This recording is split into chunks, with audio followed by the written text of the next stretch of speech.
Bien, buenas tardes profesor, buenas tardes compañeros. Mi tema a desarrollar son la superintendencia, su capacidad regulatoria, fiscalizadora y la protección de la libre competencia, como dice la Constitución actualmente y las leyes marco en esta área.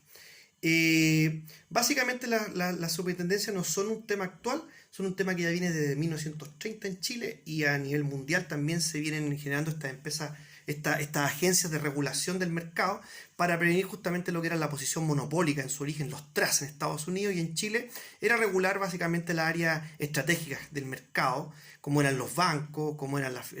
los seguros y también las empresas que proveían algún servicio público como los ferrocarriles en su inicio. Sin embargo, en la década de los 80, todo lo que fue la intervención democrática a través del golpe militar, se genera toda la instalación de un modelo de liberalización a varios sectores que antiguamente eran estratégicos, entregados por el Estado, por empresas públicas, se privatiza este sector y se entra a lo que es la dinámica del juego de mercado con la competencia casi perfecta, con el acceso de empresas privadas que van a proveer justamente servicios públicos y van a entregar bienes públicos.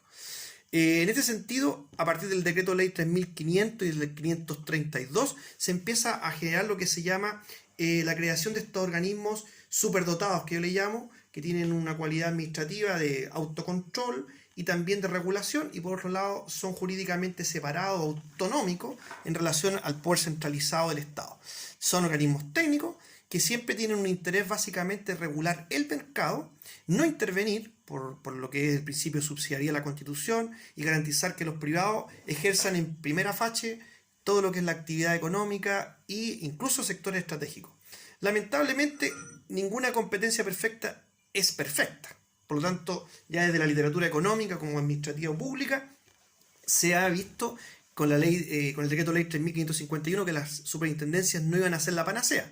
y que el mercado iba a tener controles o debía tener controles en su regulación ante las denominadas fallas de mercado. La regulación, por lo tanto, es la respuesta normativa más que interventora del antiguo estado de bienestar chileno desde 1925, pasando a un estado más soft, más light, que lo que hace es intervenir en ciertos sectores o cuasi mercados donde las empresas privadas requieren una regulación en pro de la calidad del servicio y de la auditoría para que los usuarios de este sector no sean perjudicados. Ejemplo, el área de educación, el área de salud, el área de los seguros, el área de las AFPs, de lo que es la previsión social, el área también de los bancos, que ya como lo señalé desde 1930 que viene siendo regulado, desde los gobiernos de Arturo Alessandri con el Banco Central y de Ibáñez del Campo con la Contraloría General de la República,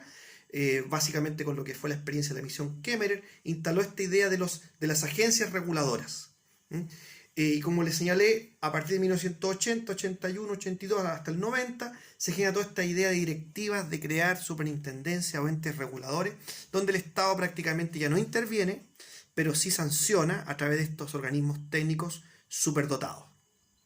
En cuanto a la superintendencia, no tan solo generan un rol de fiscalización, también una auditoría, control, evaluación del sector cada cierto tiempo, generan también una jurisprudencia administrativa, intervienen con ciertos, podríamos decir, dictámenes administrativos jurídicos que son de carácter obligatorio, con circulares o instrucciones que van de alguna forma dando pistas o dando señales a los diferentes competidores privados para que ejerzan el servicio que se les está encomendando. Por lo tanto, la fiscalización cae en lo que se denomina la pertinencia de la regulación, hasta dónde regular, y segundo, el costo efectivo de la regulación, o sea, regular para qué y para quiénes, es decir, si la efectividad es lo que se quiere garantizar, la eficacia, las superintendencias deben hacer su trabajo de manera continua. En esto vamos a entrar más adelante con algunas críticas que se le hacen. El mercado, por lo tanto, está regulándose desde esta superintendencia en lo que son sectores de interés público económico. Y cuando no funciona debidamente, por abuso de posición, por posición monopólica, por monopsonio inclusive, cuando hay ciertos demandantes que adquieren con ciertos precios los productos, la idea es que las superintendencias puedan intervenir y puedan regular, arbitrar las medidas necesarias para que la competencia sea lo más transparente y lo más equitativa posible. Lamentablemente la competencia perfecta no existe, eso ya lo dice Joseph Stiglitz en varios tratados que tiene de macroeconomía, lo dicen también algunos pensadores chilenos como el mismo Silva Sima, Francisco Zúñiga, hablan de que estos fallos de información, fallos en la gestión de los bienes públicos por los privados, detenta entonces la importancia de estas superintendencias o reguladores. Ante las fallas también existen las denominadas fallas del Estado, es decir, cuando los trusts o estas compañías aglomeradas de inversores en un sector específico, como la educación, por ejemplo, hacen convenios de mercado para subir los precios. En estos casos pueden utilizar algunas agencias estatales. Y se ha dado el caso de corrupción, de influencia a través de las campañas políticas, utilizar subsidios en forma descriteriada, ¿cierto? Rayando el tema de la extracción de fondos propios, la apropiación indebida. Es decir, en el fondo capturan al Estado o capturan a ciertos organismos del Estado para proveer su aprobación de ciertos contratos. Entonces, esos riesgos de captura también deben ser intervenidos por la superintendencia. Y además, por la Contraloría General de la República, que también tiene el control de los actos de algunos organismos privados que ejercen servicios públicos, como por ejemplo las licitaciones de concesiones o licitaciones de caminos, el tema de los puertos, los servicios de correo, encomienda, también están sujetos al control de la superintendencia, pero también al control de la Contraloría. Lamentablemente, como dice Stigler, un economista norteamericano, limitar los precios no se puede hacer porque se atentaría a lo que es el capitalismo y el mercado en competencia perfecta. Por lo tanto, lo que debe hacerse son generar bandas de precios en los cuales se mueven los prestadores de servicios. El control de la regulación debe ser muy técnico y debe evitar las influencias en el mercado, tanto de la posición monopólica como de las influencias del lobby que estén orientados a beneficiar a un determinado empresario o agente de mercado en un sector específico. Dado el caso, podemos hablar de lo que fue Penta, cómo se beneficiaban con ciertos contratos o ciertas garantías públicas, ciertos sectores, o el caso del litio en Soquimich, ¿cierto? Ahí tenemos dos ejemplos donde las superintendencias debieron haber actuado a tiempo y al final todo esto explotó a partir de denuncias que se hicieron ante la Contraloría y ahí se inició todo un procedimiento muy lato, pero que terminó con lo que Impuesto Interno denominó como el premio tributario, o sea, se les dio una sanción casi mínima. Por lo tanto, las atribuciones de la superintendencia están en lo que es la dictación de instrucciones, la interpretación de las normas del sector específico, la fiscalización, el control, la auditoría, la información transparente, las sanciones y la jurisdicción administrativa que también tienen. En eso se le ha criticado mucho. Según Francisco Zúñiga, un jurista chileno, las superintendencias cumplen entonces, según la Ley de Base de Administración General del Estado, 18.575, este carácter de que son descentralizadas, son autónomas, tienen su patrimonio propio, su personalidad jurídica propia, pero están sujetas a la supervigilancia del Estado a través de lo que son los ministerios, que son aquellos entes directamente vinculados al órgano central, a la presidencia en este caso, y a la subsecretaría, que serían como los que van tutelando el funcionamiento de la superintendencia. Está la superintendencia de bancos, la superintendencia de casino y juegos, la de valores y seguros, la superintendencia de electricidad y combustible, la superintendencia de quiebra, que data de muy antiguo, pero ahora se le han dado algunas funciones extra con lo que son las leyes de segunda oportunidad y de quiebra de pequeño y mediano empresario. También pasando a la Superintendencia de Salud, que controla las ISAPRES, controla la Superintendencia de ISAPRES, los planes de seguro privado para salud, regulados por la Ley 18.933. También está la Superintendencia de Seguridad Social, que regula todo lo que son el tema de seguros públicos y seguros privados en el área de accidentes del trabajo, la Superintendencia de FPs, que es una de las más bulladas, ¿cierto? La Superintendencia de Energía y Combustible, que hace poco ha tenido muy poco rol, la Superintendencia del área del Mercado de Capitales, que es la Comisión del Mercado de Capitales que debe garantizar el tema, la Superintendencia que ejerce la Fiscalía Nacional Económica en cuanto al Tribunal de la Libre Competencia, que vendría siendo como el orden jurisdiccional, que sería la única que tendría un orden jurisdiccional propio, no así las demás, y por tanto se justificaría este rol de árbitro protector y de promotor del orden público económico de los diferentes sectores o cuasimercados que hemos señalado, este rol tutelar de la actividad económica. Por lo tanto, las superintendencias en general tienen sus objetivos bien acotados, son técnicamente muy eficaces, muy eficientes, pero todavía está cuestionado mucho el tema sancionatorio y jurisdiccional. Se dice que le faltan mayores atribuciones en el campo jurisdiccional de las sanciones. Todavía la proporcionalidad y la dosificación de lo que es la sanción a muchos de estos empresarios que están interviniendo en los sectores de interés público no ha sido ejemplarizador, por tanto se promueve lo que es un rol más bien de árbitro, de buen componedor que tiene la superintendencia. Más bien se le da fuerte a lo que es el ámbito normativo, de potestad reglamentaria, discrecional normativa que tiene la superintendencia,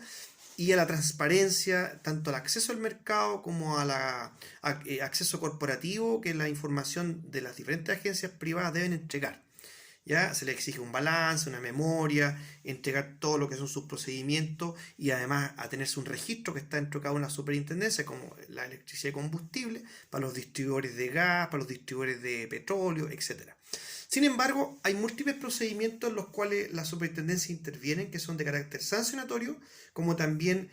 jurisdiccional de control, que les dan esta calidad de centauro jurídico administrativo y que tiene una capacidad de imperio muy importante, y que es muy cuestionada por algunas compañías de carácter privado. Se les cuestiona mucho su ejercicio del poder jurisdiccional, que estaría rozando un poco el conflicto con los tribunales de justicia. Bueno, actualmente las multas que establece la superintendencia son bastante exiguas en relación con otros organismos públicos como hay en España, en Holanda,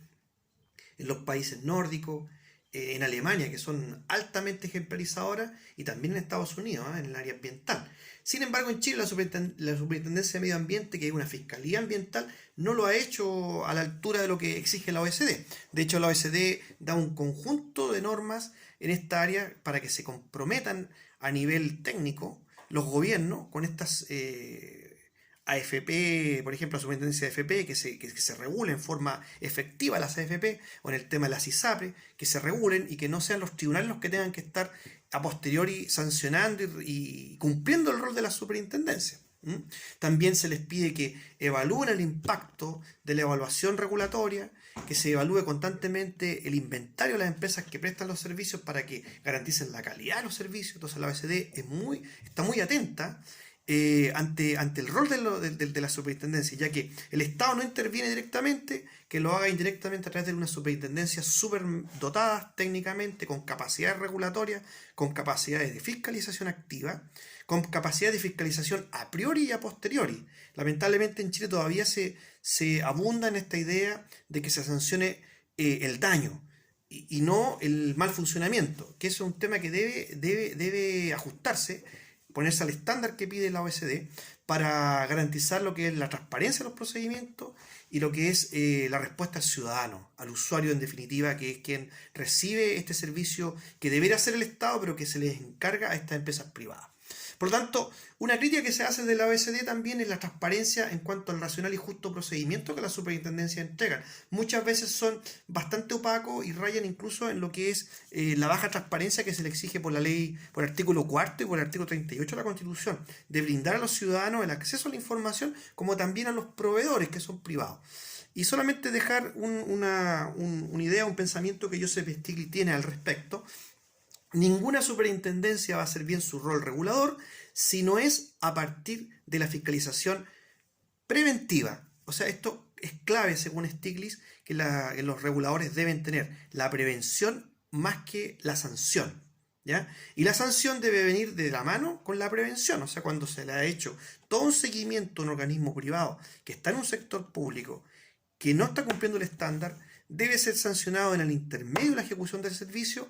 para evitar justamente el mayor daño o perjuicio a los usuarios. En este caso son la mayoría de las personas que muchas veces terminan pagando los costes que se les traspasan de las empresas, como en el caso del gas, como en el caso de la hidroeléctrica, como en el caso de las compañías de TV cable, como en el retail. Por lo tanto, la idea de Stiglitz es esa: la prevención antes que la sanción. Y la prevención debe ser muy dura, muy efectiva y desde un carácter técnico. Bueno, eso es solamente lo que quería brindarles como un espacio para profundizar en el tema de la superintendencia, y les doy las gracias y bueno, queda a su servicio. Voy a también entregar un PPT que profundiza en lo que he explicado. Hasta pronto.